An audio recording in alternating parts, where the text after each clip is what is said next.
So we're going to move to session 4, which is implementation. First up is Randy Merritt with Wyoming Department of Transportation. Handing All it over right. to you. Thanks, Andrew, for that. It's got a perfect segue into what I've got here. So hopefully we'll get this going here. All right. Hopefully you can see that.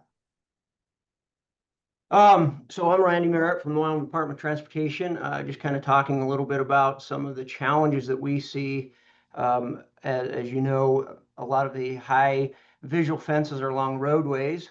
That's where people are at. So, and they cause even more of an issue for wildlife in the fact that we're not just trying to get wildlife across the landscape, but we're also trying to limit the safety issue of wildlife and vehicle collisions.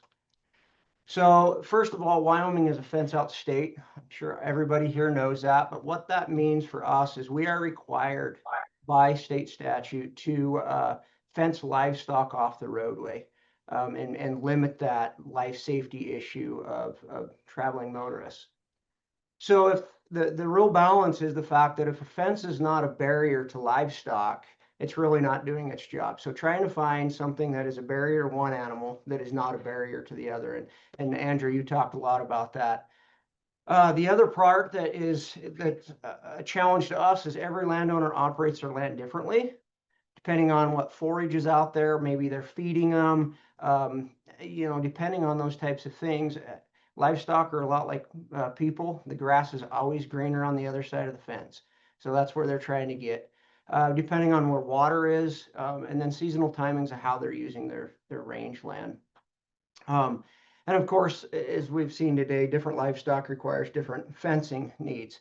Cow-calf operations versus horses versus sheep, that type of stuff. So trying not to change the fence out every 6 months for somebody wanting to change the things they do. So really, again, the balance of livestock barrier versus the wildlife movement. Working with landowners is where it starts, or people that are leasing those grazing allotments on different federal properties or state properties. Unfortunately, we do not get to dictate to them how they use their property. We don't get to go in and say, no, we don't really want that animal next to the roadway, right? Perfect example, we had a landowner that owned both sides of the roadway. They decided it'd be a great idea to wean calves by putting them on one side of the road and cows on the other. It did not go well. I don't think there's a fence you could build to keep them off the roadway. But so the way they manage those things are definitely something that we have to balance. So when we really try to work with the landowners on trying to find out what fence works for their operation and getting them to buy into something that is more wildlife friendly. A lot of folks think they need a fence that'll hold buffalo when a wildlife friendly fence will work. And then looking at other management options, right? Trying to get them not to do something like weaning calves alongside the roadway. We do have a situation last year that came apparent that we had one rancher that is owning both sides again. They have bulls on one side of the highway, they have cows on the other.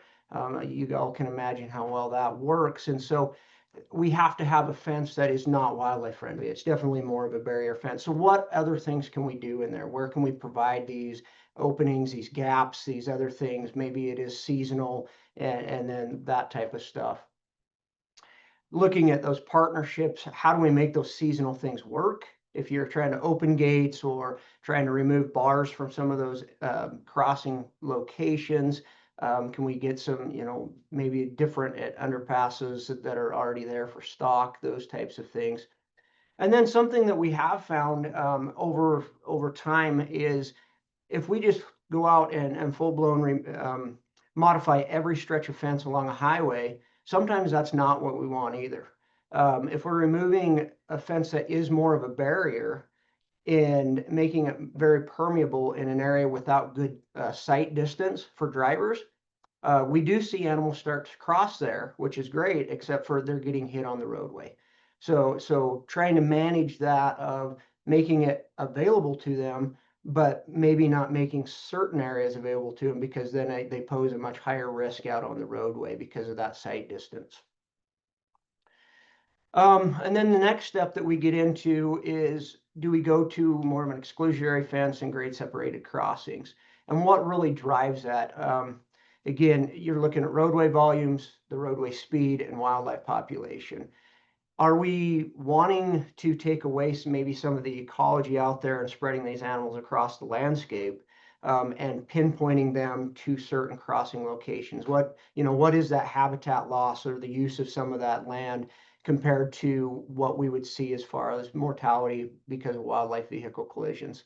And when is that balance, right? When should we start providing those exclusionary spots? And then when we decide that that is appropriate, I think one of the hardest things for us to work into is, where do we stop and start the limits of that fence? Um, when you start really breaking it down, there's really no good spot to stop. Wildlife will then start getting to those edges of that fence, and then into the roadway. Are we pushing them and making more of an issue at those fence ends? So if we can find normal barrier spots such as bridges and other things where wildlife would be able to get underneath, also another crossing, if you would, instead of pushing them to the roadway. And then are we overloading some of those private lands? A lot of people love wildlife until they become too much. And what does that look like as far as easements and conservation on those properties to make sure that 20 years down the road that these crossing areas are not viable anymore? And then one of the other big challenges that we run into is access points. We still have to maintain human access through these exclusionary fences. That's both vehicular and what I would call pedestrian. I know last time you guys went to get your mail and had to walk across the slippery cattle guard and do a one-legger in it, but it's not exciting. I do hear about it. And so trying to balance that and make it to where human access is available, but we're not making a breaching spot where these animals are getting through and into that roadway and then ping-ponging around in there. And the maintenance end of things, nothing's cheap. You guys, we all know that, what it costs. But it seems like there is money to build this or to change fence out, put these things on the landscape, but there's not a lot of grants or other money out there to maintain it. And that's becoming more of a burden with more and more out on the landscape. We don't have the funding for it necessarily, like a funding stream, or we don't get more personnel, but there are more things to maintain on the roadway. So looking for partnerships and ways to maintain all of these things that get out there is very important. So just a quick recap, really from our side of things, as we try to balance all of this, is building a barrier for one animal, but letting other animals through in appropriate locations, working with landowners and their needs, and maybe helping them determine better needs out there, or better ways to manage that along the highway itself. And then going to that exclusionary or not, looking at those maintenance costs, partnerships, seasonal remedies, and balancing again that not just getting wildlife through the fence, but then interacting with the roadway itself and the wildlife vehicle collisions that we do see across Wyoming. So with that, I'll take any questions. Thanks, Randy. We got time for a question.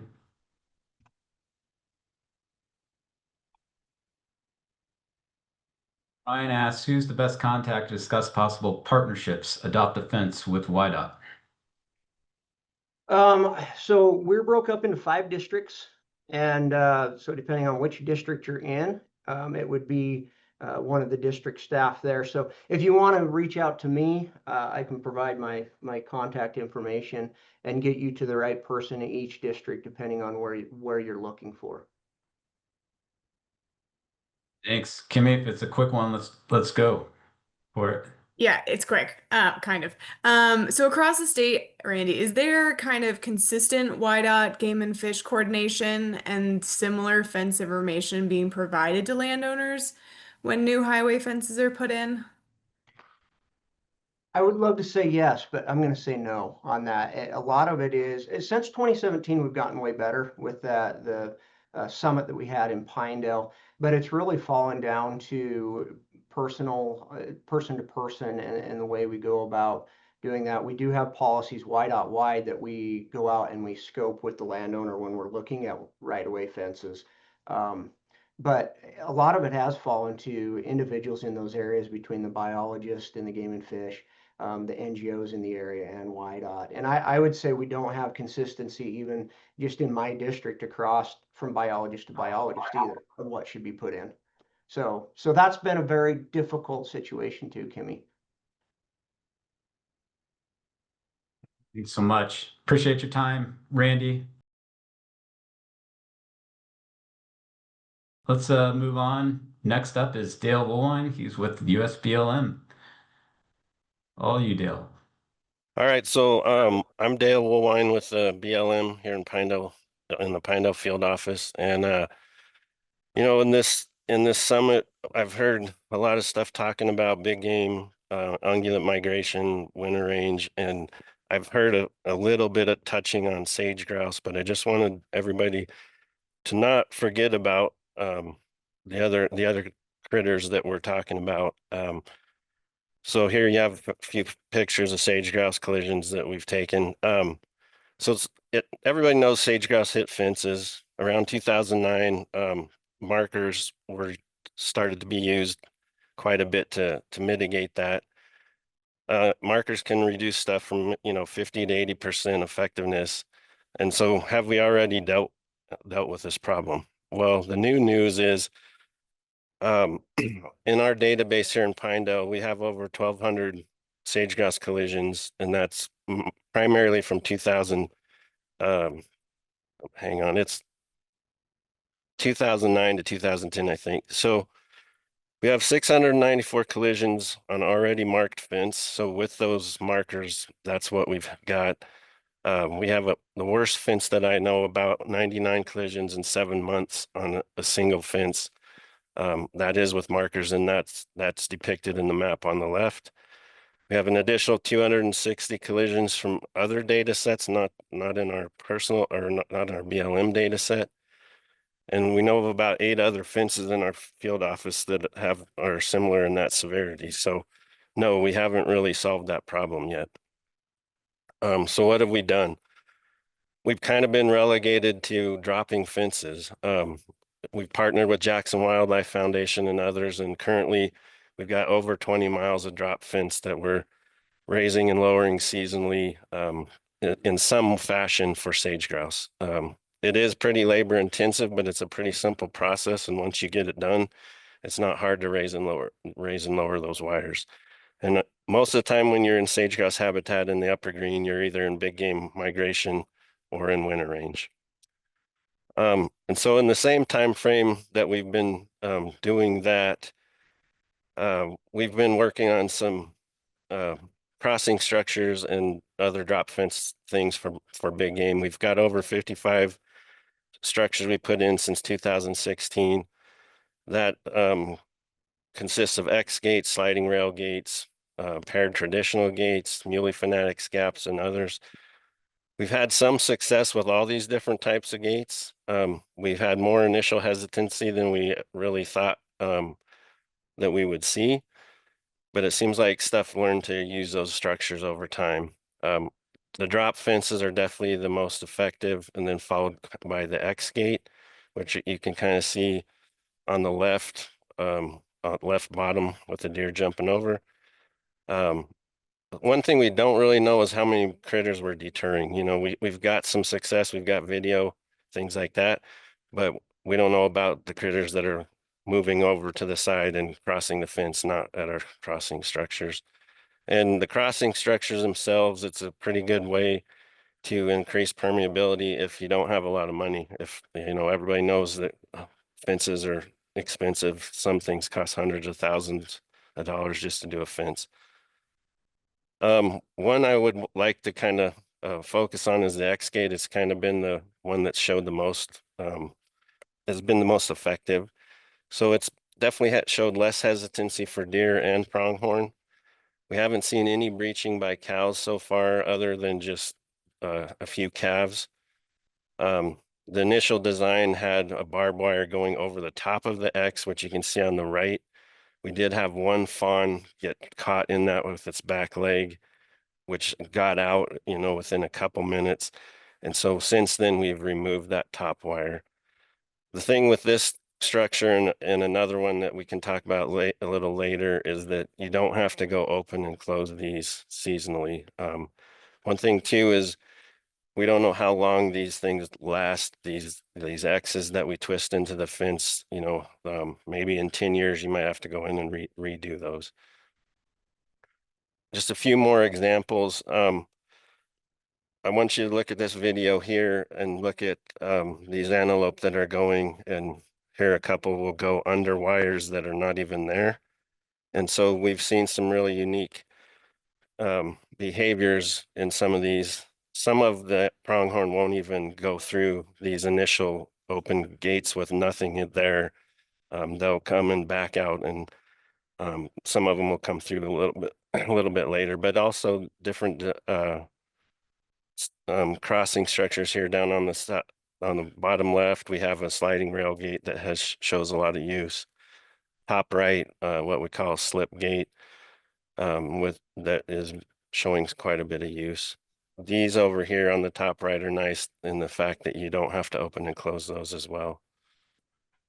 And that's what I got for stuff. I've got lots of videos, lots of things that if you guys want to call me later, get a hold of me, very interesting videos and behaviors. Here's all the partners that have helped out over time. And then I can take questions, and here's another video with critters going through the X gate with showing not much hesitancy. So Fantastic, Dale. Thank you so much. We've got a few minutes for questions. And the video worked. yeah.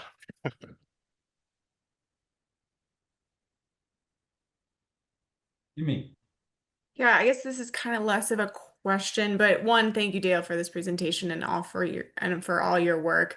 Kind of piggybacking on this, I was wondering, especially for the discussion section, Troy and I kind of talked last week, and when we get to that end discussion, could we get a list of the folks in Wyoming that are working on these different types of fence passage designs? Because it would be great as a follow-up to this meeting to basically get a coordinating meeting specifically on passage design work, and not just implementation, but also from researchers who'd be willing to do some of this analysis.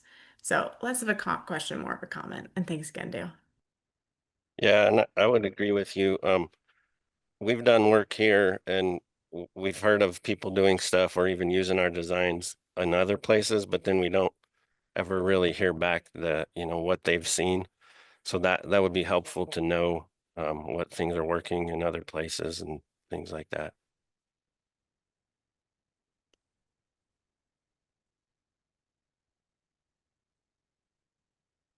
We'll just point out that Shari says there have been recent studies using UV lights or flashing lights on towers to keep birds from colliding with them. I'd love to see a study using different colored lights on fences to see if that might also work for sage grouse and which color would work best for sage grouse. So, Jared, you got a question.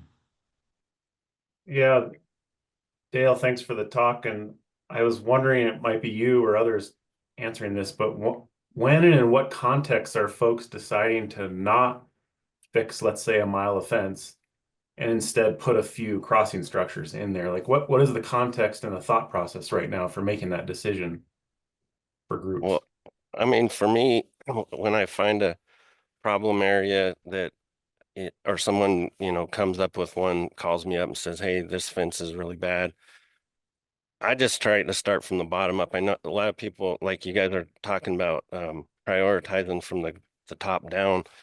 I kind of work from the bottom up, and just if you don't have the money to do it, this is just a good way to get out there and do it. I think BLM in some of our fence conversions that we're actually converting big fences, we are putting these in as well. So I think it's a good thing to a mix of these with wildlife friendly if you can do that. I also do think that just the traditional gates, it's good to probably also have those in the fence line as well. This X gate right here on heavy snow loads, we have seen where even when the snow builds up to that X and maybe crusts up. I have some pictures of where there's crusting about 3 inches of snow. They did not use it after that time frame or when in those severe conditions. So this is great that you can not have to go open and close it, but I do think that a mix of different styles and old traditional gates that you can actually open up if you needed to. So it's not providing a barrier if the snow loads get too high. I don't know if I answered your question though. Thanks, Dale. Appreciate your time. I don't want to cut into Rory's time too much. So with that, next up is Rory Karhu. He's with Wyoming NRCS. And Rory, take it away. All right. Thank you, Andrew. So I wanted to talk a little bit about power fence today, permanent power fence. And a lot of times I think folks don't consider it and as an option. And at the end of the talk, we'll talk about some of the reasons that it does get a bad name still to this day and some easy fixes. So this photo you see in there has been in place for over 20 years. It was part of the a research project and still in use today between, east of Cody. So I want to talk about the research project that I was involved with 20 years ago, and that entitled The Effect of High Tensile Electric Fence Designs on Big Game and Livestock Movements, published in 2006.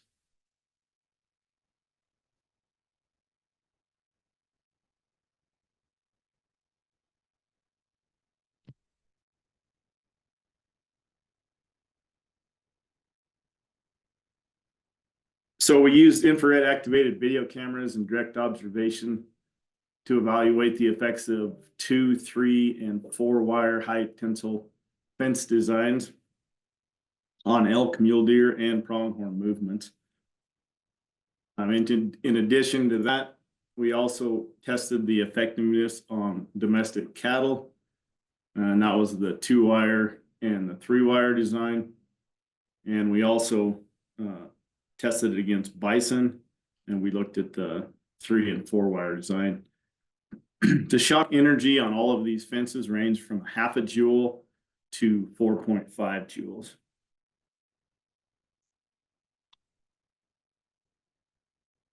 So the wildlife species we studied were physically capable of crossing all of the fence designs. But the difficulty in crossing the fences varied between species and design. So on the bottom there, you're watching, that's a 4-wire 52-inch high fence design, and it does demonstrate the flexibility of this type of fence, but it was deemed difficult for elk, and physically it can cause some problems. We saw this in multiple occasions where animals towards the end, maybe they were older animals or maybe just less athletic animals, but that 52-inch was extremely difficult for them to jump over. On the top one, that's the 3-wire design with the 42-inch top wire. So the elk and mule deer observed were more successful at crossing the 2-wire fence than pronghorn. Mule deer and pronghorn were more successful at crossing the 4-wire than elk. The majority of elk, mule deer, and pronghorn successfully crossed the 3-wire fence. And electric shock did not appear to affect elk, mule deer, or pronghorn at the ranges that we tested. And overall, only 1% were shocked when interacting with the high tensile electric fence. And it makes sense. It has to do with the fact that they have hollow hair versus the livestock, which do not.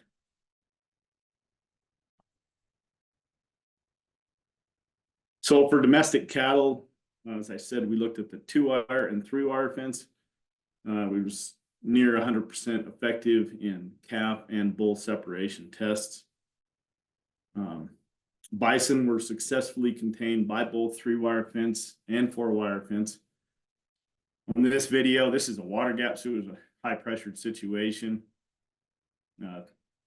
3-wire electric fence here. And we did a lot of these tests in many different ranches, and it was successful.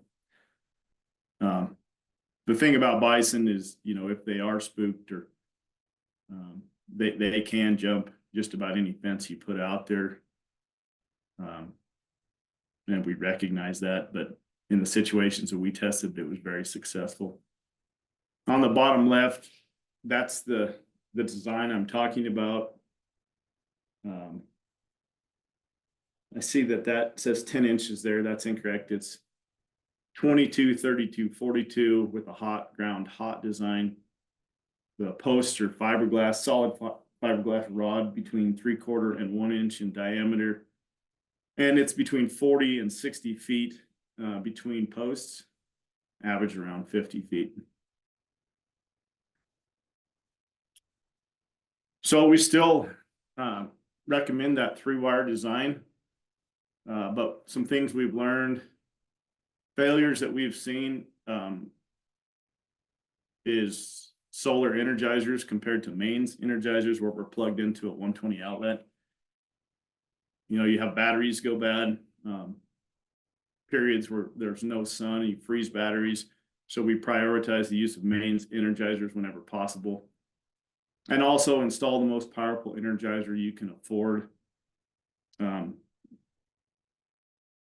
Those big energizers don't necessarily release more joules, but they can store more joules. And that allows for vegetation and other things grounding the fence and still having the power to turn livestock back. Also, leave the energizer on all year. That's been a fight for a long time, and I'm not sure what BLM specs say, but I think they required them for a long time and probably still do. You turn those off if you have them. I understand the thought process, but it's much better to leave them on because bull elk, for example, will push against the fence, and when they push against it, they'll get that wire close enough to their skin to receive a shock. If it is not on, then they'll push through it and potentially break wires. So you want to leave those on, and the cost is very minimal, even on mains energizers. The other big thing is the spacing of wheel tighteners. That still is a huge issue. I just saw some 2 days ago driving out Forest Service the other day. Builders want to put those tighteners right in line with each other and put them in between the posts. But what happens is what you see in that bottom photo is they twist. So you need to put them 4 to 6 foot from a line post and alternate them. Also avoid the use of free floating stays as they can twist and ground out the fence. We just don't use stays at all anymore unless it's for a tie down situation. Also, after experience with the Forest Service, we're basically saying to avoid using them in forested areas. When you have a branch go down, which is inevitable, it shuts the whole fence down instead of just causing the one area, you know, to be problems. So we're staying out in this country where we don't have that risk. So as a result of this research, high tensile electric fence designs that were examined in this study are considered legal fences in Wyoming. But I see changes happening in recommendations and in publications with no research to back up those designs. And so I think people need to be aware that variations in those designs may not be considered a legal fence, because you have to be able to show that it's at least as effective as what is considered a legal fence in Wyoming for it to hold up to that. So just a word of caution when it comes to that. So I'm not sure where I'm at time, Andrew. I just have some videos here that show different interactions with different species. The elk in the upper corner, that's the 52-inch fence that they were plowing through on the initial video. The elk on the bottom showing the flexibility of that fence.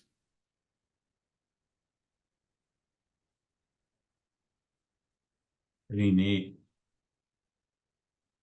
Anyway, that's what I got. If there's any questions.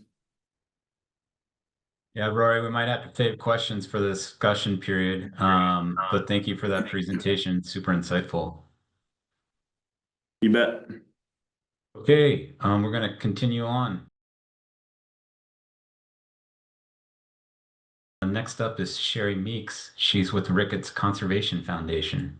All right. Well, good morning, everybody. I recently took on the role of project manager at Ricketts Conservation Foundation. Right now, my primary role is to work with partners to implement virtual fencing within the Yellowstone ecosystem. I was first introduced to this technology when I was working at Sublette County Conservation District, where we partnered with Wyoming Game and Fish and the Bureau of Land Management to implement our first pilot project in 2023 with one producer in Big Piney.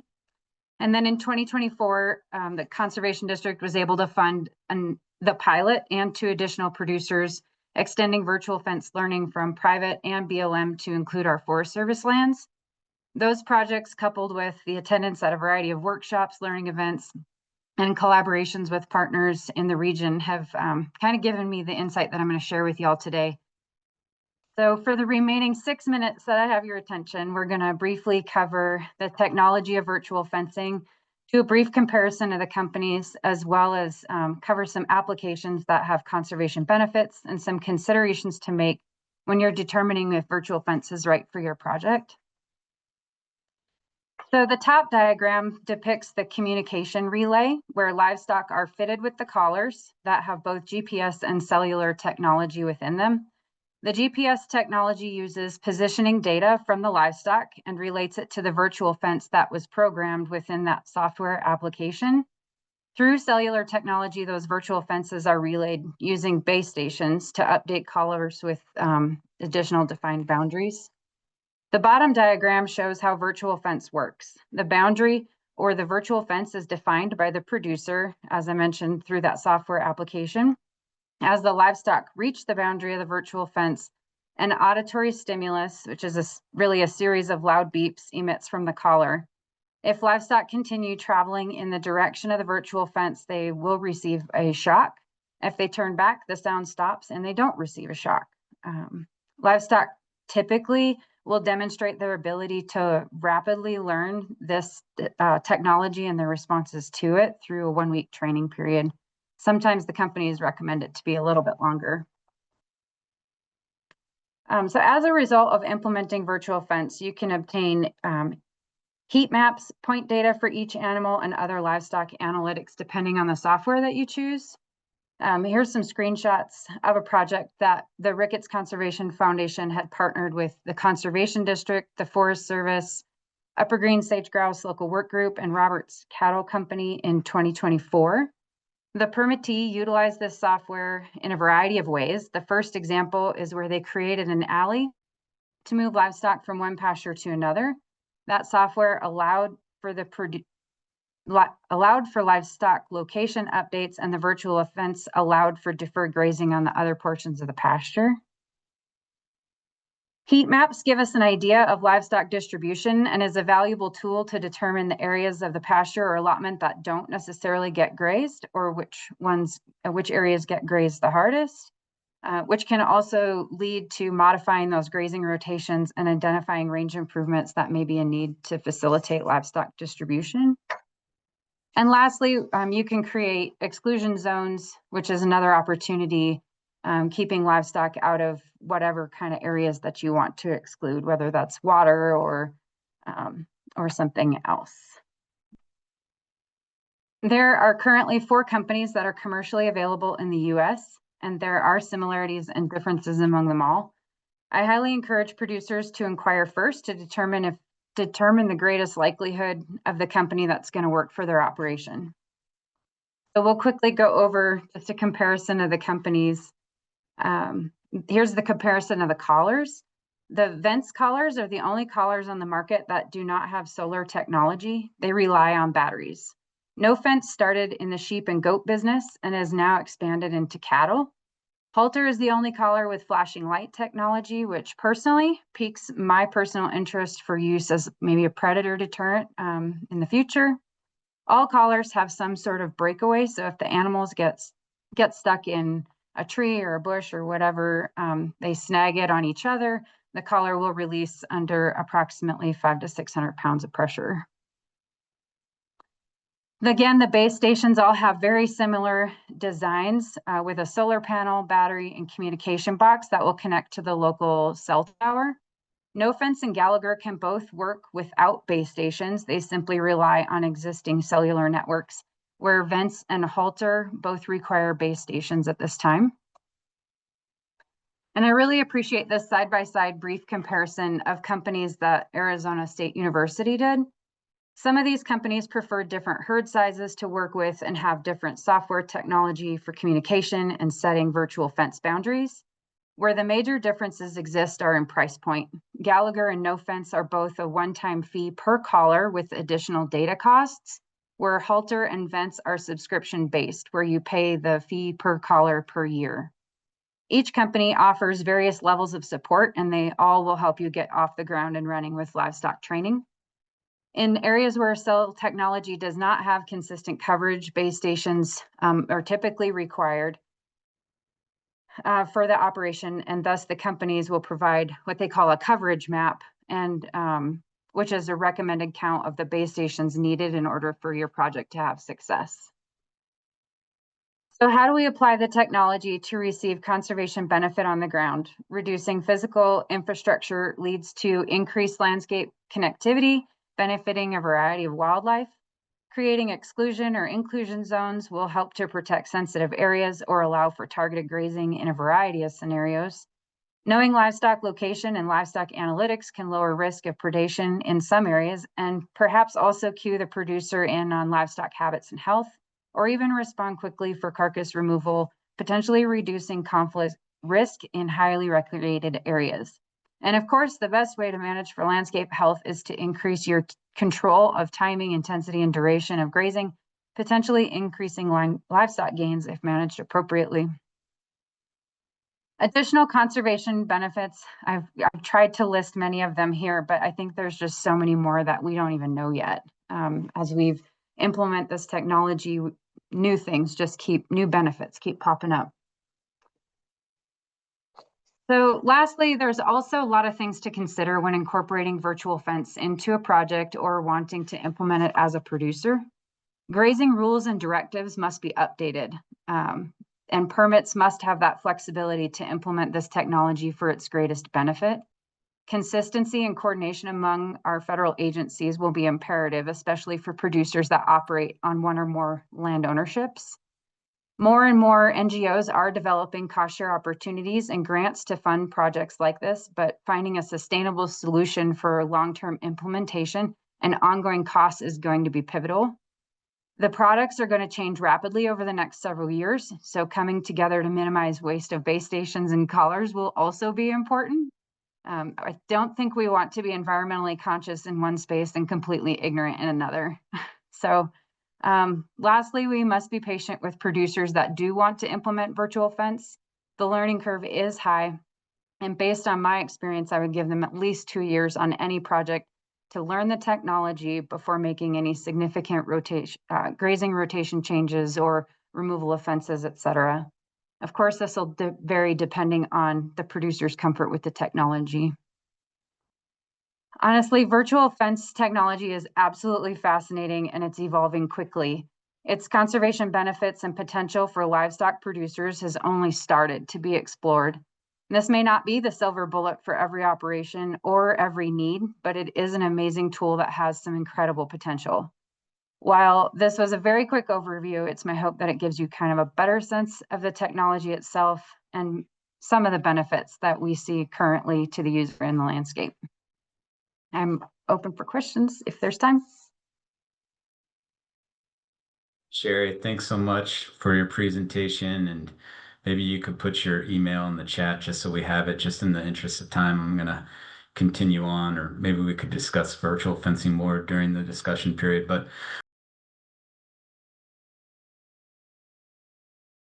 I want to hand the reins over now to John Hartung with the Wyoming NRCS. It's all you, John.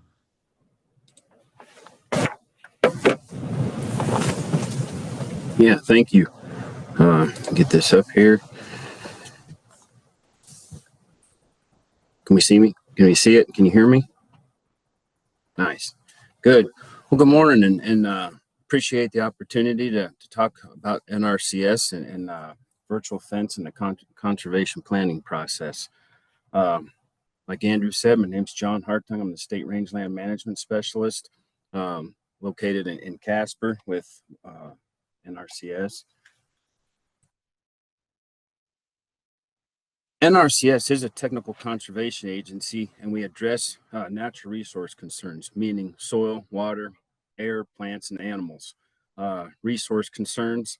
And I want to start off with an example of a producer that's doing something with virtual fence and the conservation planning process, and really what that means, that we have to address a resource concern. It's not just all about, where our cows are, the new shiny technology. Will you help us pay for it? It's the fact that we have to address that resource concern, and that's why I bring that up and want to show this. This is one example that the dotted orange lines are paddocks that have already been grazed, where the solid orange line is where the cows are currently existing, and then the white lines are where they're growing next. But the main objective of the virtual fence, everything that's inside of this is currently fenced, and so with physical fence, and so using this virtual fence inside of this, their objective was that they only want to graze 5% of that land during the grazing season, and then defer for 95% of the grazing season. And this is year 2 on this place, and so far they've been successful. So you're asking yourself, what would be the resource concern for this? And they're looking at plant productivity and health, plant structure and composition, losing some of their functional and structure groups, some of the cool season grasses are either gone, or they're trying to get them back. And so with virtual fence, is it possible to do that? And so looking at the resource concern, that's what they're trying. When I talk resource concerns, especially when it comes to virtual fence, what are some of the things that NRCS can look at? It's not a list in entirety of our resource concerns, as there's many, but the ones that are pretty much primarily for virtual fence are that terrestrial habitat for wildlife, plant productivity and health, plant pest pressure, plant structure composition, and then the feed and forage and balance. And we have tools as an agency to help determine those resource concerns. And those are listed on here as well, such as interpreting indicators of rangeland health, rangeland trend, similarity index, pasture condition score, just to name a few of those tools. And a lot of times we wonder, what really, as a landowner, as a producer, as really anybody, what does that really mean? If I have a moderate score on rangeland health, what does that really mean? And then what does that mean? And how does virtual fence, how will that help me? And so just looking at this table here, really ultimately the thing to really look at is right in the middle, where on the left, that good direction, on the far right, bad direction. How far are you away from reference, or how far are you away from the desired plant community that you have? And then how will that help me address that resource concern? And so you want to move from right to left as conservation truly is the preservation and protection. And when we're talking with virtual fence and what NRCS does in that conservation side, and that's the conservation of the desired plant community. So moving on a little bit with virtual fence, as an agency, about a year ago, the agency came out with a fact sheet. Real simple, basically, virtual fence 101.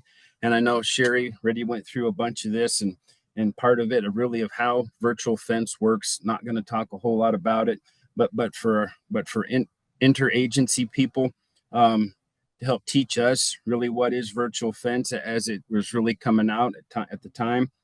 This was put together, but it is also something that's available to the people that we work with, to ranchers, to landowners, that if they are interested but don't know much about it, this can be handed out. Just real simple introduction all the way to kind of some of those things I just talked about. We have to address a resource concern, and so then how do we do that using virtual fence? Staying on the resource concern line, the benefits of using virtual fence, and probably the biggest one is allowing ranchers to change the location of livestock grazing both between and within years. And that example I showed, and pretty much why I started with that example, that's this one here. So you have current existing physical fence, but you need your goal is you're trying to match carrying capacity and stocking rates, either having stocking rate below or equal to that carrying capacity. And so you're trying to do that using virtual fence, and you can move that. Moving a physical fence is awful hard, but this here gives that opportunity. I think Shari even talked about this one: confine livestock to a specific area. Weed management. Let's just use cheatgrass for an example. We have an area that has a high cover of cheatgrass. Can you confine those livestock in there using virtual fence? We have 3 to 4 week grazing time of cheatgrass.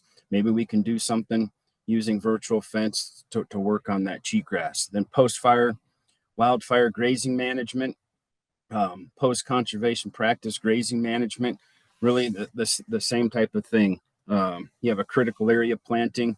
You've done a herbaceous weed treatment, a cheatgrass treatment. Say that cheatgrass treatment was on in a 4,000 acre pasture, but you only had to spray 1,000 acres of that, and you want to make sure that the perennials have a good start after that treatment. You can still keep using those other 3,000 acres with virtual fence and still have room, but still keep them off that other one. Grazing management to improve riparian areas, and then herd and pasture management. I think we've heard some of this already today. Be able to keep records, in and out dates, that type of thing. Areas of preference going up canyons. Where are they using it to help make decisions? Challenges. We've heard a little bit about that already. And then NRCS cannot not endorse any products. So we'll talk about them all, and Shari went through these, but these are the 4 companies that the planners of this agency know about. We do have payment scenarios, and all the field offices have these. We'll just run through them real quick. There's 4 under the 382 fence practice, and then 1 under the prescribed grazing practice, which are years 2 through 5. And then we do have a 20-year lifespan on our physical fences, where virtual fence does have a national variance for a 7-year lifespan. And so that is something to be aware of. Things we can do is we can help producers to look at, make alternatives for their operation. We need to be upfront with them, though, that they need to do their homework by contacting the companies. And they'll be the decision maker on that, not us. And that's one of the things NRCS will not do, is we can't endorse products, and we can't select companies for the producer. So with that, any questions? You rolled through that well, John. It's usually 40 minutes. I'm sorry. No, that's great. Quick question for John. Next up, I invite both Jill and Brian. They want to talk about some documents that were developed there for Wyoming specifically. Can be used in other jurisdictions as well. So I'd invite both Jill and Brian. All right, thanks, Andrew. I'm just going to kick off really quick, and this is more of just an FYI to folks. Make sure you have heard about these new resources that are available. A group of us collectively kind of worked on updating the Wyoming Landowners Handbook to Fences and Wildlife. You see that hopefully on your screen right there. I will share the link to where to access this digitally on the Game and Fish website. We have a lot of hard copies that have kind of found their way around the state. So if you are interested in those, especially if you're working with landowners or others that might benefit from this, feel free to go to your regional game and fish office. That's one great point of contact. Also, I know NRCS has quite a few of these within their hands as well. I will just show here really quick the great group of collaborators that we had on this. A lot of opportunities were provided with printing from our NGO partners and all that. So go online, check it out. Or grab yourself a hard copy. There are great updates to our recommendations for specifications and some of the new fence technologies, also some of the crossing structures we've talked about today. A lot of that information is contained here. That's all I'm going to say about that at this time. Brian, go for it. Can folks see my screen okay? Okay. Yeah, just real quick, I'll drop in the chat as well a link to this document. This is kind of what I would call the practitioner's guide to a wildlife-friendly fence, and specifically non-wildlife practitioners that happen to make up the bulk of the employees of the agency I work for. But yeah, a lot of the stuff we've talked about today, it goes over. Again, a great group of collaborators helped us put this together. And honestly, this is kind of a dream come true for a biologist that works for an agency without very many such folks.